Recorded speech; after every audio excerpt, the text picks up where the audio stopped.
Welcome to All Things Battlefield Earth, and tonight we present Sabine Karsenti, the amazing and very talented French-Canadian actress. So please join us as we interview Mrs. Karsenti. All right, thank you. Well, I really wanted to just start out by asking if you could just tell us a little bit about yourself. I mean, what would your your fans? I know they're very well versed in your movies, but what's something that they wouldn't know about you? That they wouldn't know about me. That my mother tongue is French. Maybe that's something they wouldn't know about me. Cool. I was born and raised as a Francophone. My parents were born in Morocco, moved to Montreal, Quebec, Canada, and I was brought up in French with the French accent. Oh. And but I have a lot of family in the States, so with my brother, our secret language was in English, so our parents wouldn't understand us when we spoke English. Oh, okay. Maybe that's something people would know. Yeah, very, very interesting. Well, what interests you about becoming an actress? Like, how did you get your start? I've always been a bit of a ham in school, so there was an ad in the papers when I was 12, and they were looking for a young girl to play in a movie, the younger version of an actress who was in her 30s. And so I auditioned for that part when I was 12, and I got it, and I just been acting ever since. Wow, pretty cool. What's your favorite role that you've got a chance to play? Based on the life of Leonard Cohen, and being a Montrealer, and being a huge fan of Leonard Cohen, that was something that was it was a passionate moment because it was based on acting. It wasn't so much based on the rest of that, what goes on usually in film production. So we had time to really work the characters and go into a different level of depth that you don't always have the time and privilege to go through on other scenarios. Cool. So Battlefield Earth. How did you get that? How was the audition like? What was that whole process like? Terrible. It was terrible. It was terrible. I got to the audition. I realized, oh my God, there's so many girls that are probably way more suited for the part than I am. And so I went to the audition, and I came out of it saying, okay, you know what? I just didn't get it. I don't see how I could fit the part. And then I had a call back. I couldn't believe I would get a call back for it. And I got the part. And it was a true surprise to me because I don't see myself as a very like a strong, physical, tough chick, but that's what the part requested. So I guess I must have given something off that appealed.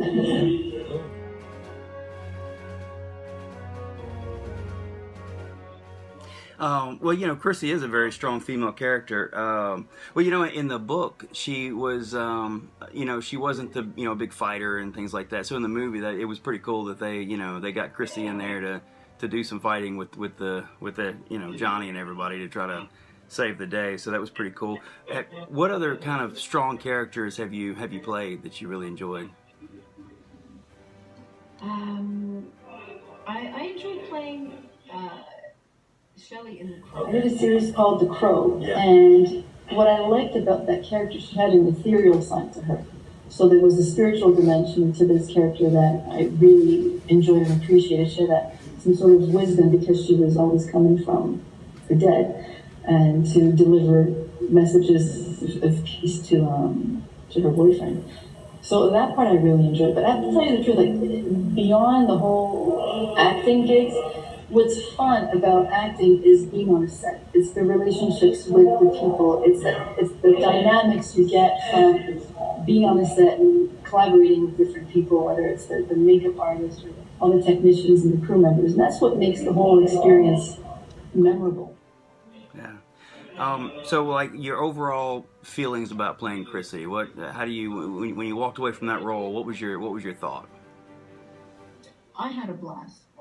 I had a blast. I mean, I think you want to go more in terms of the acting, right? Right. I studied at Stella Adler. I studied at Louis Strasberg. I studied here in Montreal as well. And you have everyone has a different approach to addressing a character. At the end of the day, you have to just go with what you feel is right. So it's a lot more instinctive. It's a lot more felt than rationalized. So you don't go into great details as to how do I see this character going. It's more how do I feel this character is going to be. And she's strong. She's honest. She's a transparent. What you see is what you get kind of character. No bullshit. And that's an appealing thing because there's nothing flaky about her. She doesn't have time for anything superficial. And in the Hollywood world, Yeah. it's a bit of a stress. Yeah, that is. And it's rare, of course. What like fond memories, and you really mentioned that. One of my questions really for you was fond memories of working on the set, but that you really covered that. Just the essence of just being there. You have to imagine that I'm at that point 23, 24-year-old girl. Grew up in the suburb of a small town in Canada. Growing up, knowing all the choreographies to Grease, because I used to dance all the choreographies of Grease with my brother. Oh, wow. So all of a sudden, I'm on the set with John Travolta, who is like my icon. And and he's producing the film too, so he's quite involved in the whole process. He's not just a bystander, he's not just an actor, he's involved in all of the steps of the production. So I was just so grateful to be there. I was just, I couldn't believe my luck to be there. It's as far a stretch from where I was coming from. Cool. But on set, it's again that dynamics between Forrest Whitaker and John Travolta, such nice, humble, approachable people. There was a lot of affection and tenderness. People were hugging and saying, "How are you? Did you have a good night?" And people were concerned about each other, and that was really lovely. Yeah. I've always that's kind of my feeling too. Is I've always liked actors who are like you see John Travolta. If you look on Facebook, he's in Walmart, taking selfies with fans. I mean, he's really cool. I mean, I've never had a chance to meet him. Very, very cool. Yeah. So I definitely like nice people. I mean, I guess we all do. Nicer than others.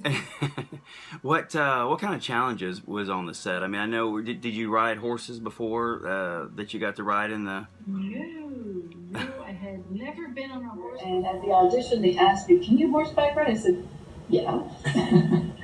Sure I can. No problem. I'll figure it out by 2 weeks from now.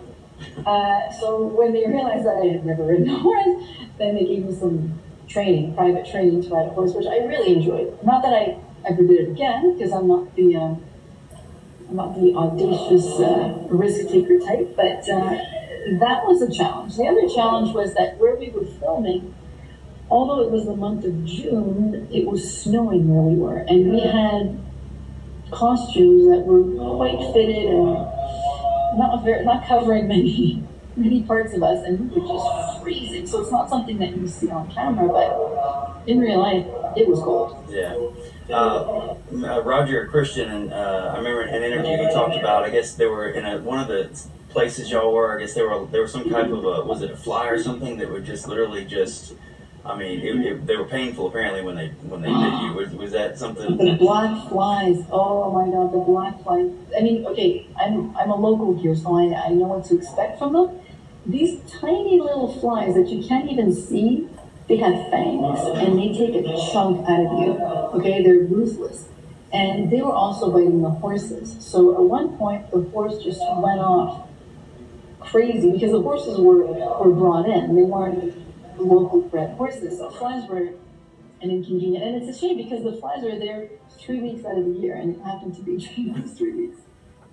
Oh man. Research did you do for Chrissy? Did you like read the book, or did you just try to? For sure. Yeah. I mean, you know you're going to be in a movie that millions of people have read, that these people love and respect the author and the book. And so you're going into a concept that there's a thought process already established from other people. There's an expectation from people because they've read it. So they have they have hopes of what Chrissy is going to represent to them. So it comes with a bit of a pressure knowing, okay, do I qualify? Do I represent this character to what people have imagined it to be? Yeah. So reading the book was crucial. I mean, you can't go into something without the basics of it is reading the book.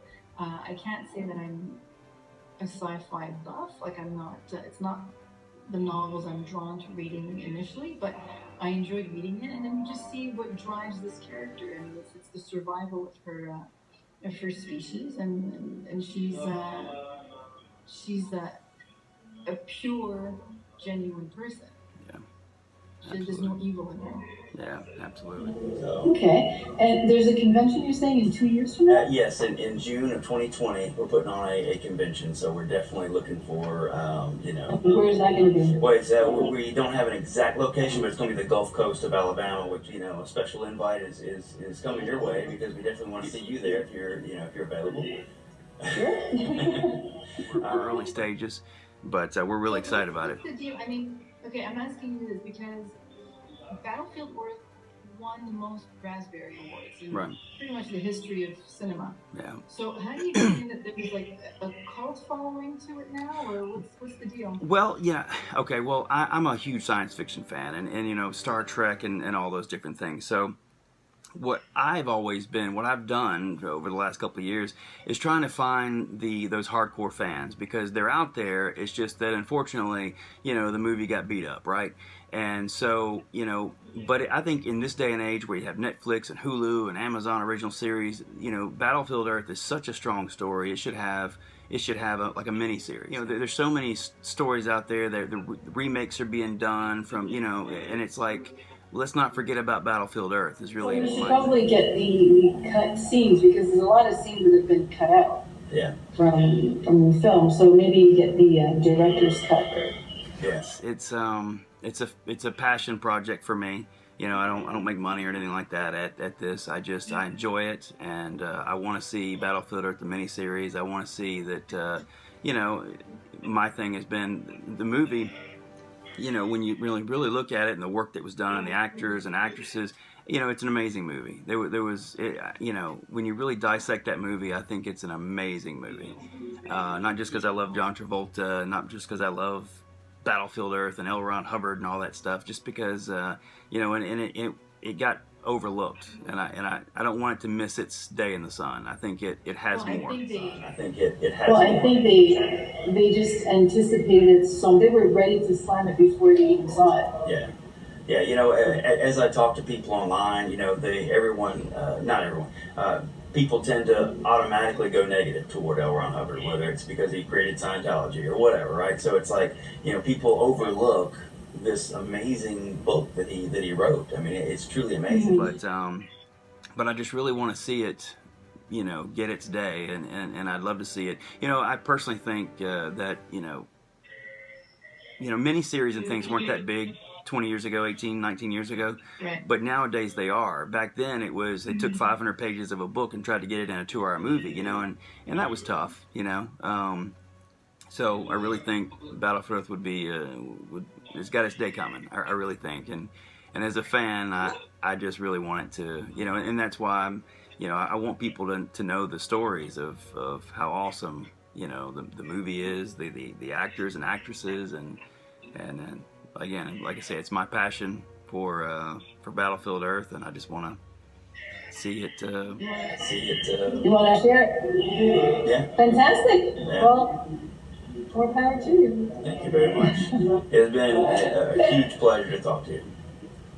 You too. Thank you so much. Take care, and let me know if anything else pops up, any event. I sure will. Okay. I sure will. Thank you so much. Take care. Bye.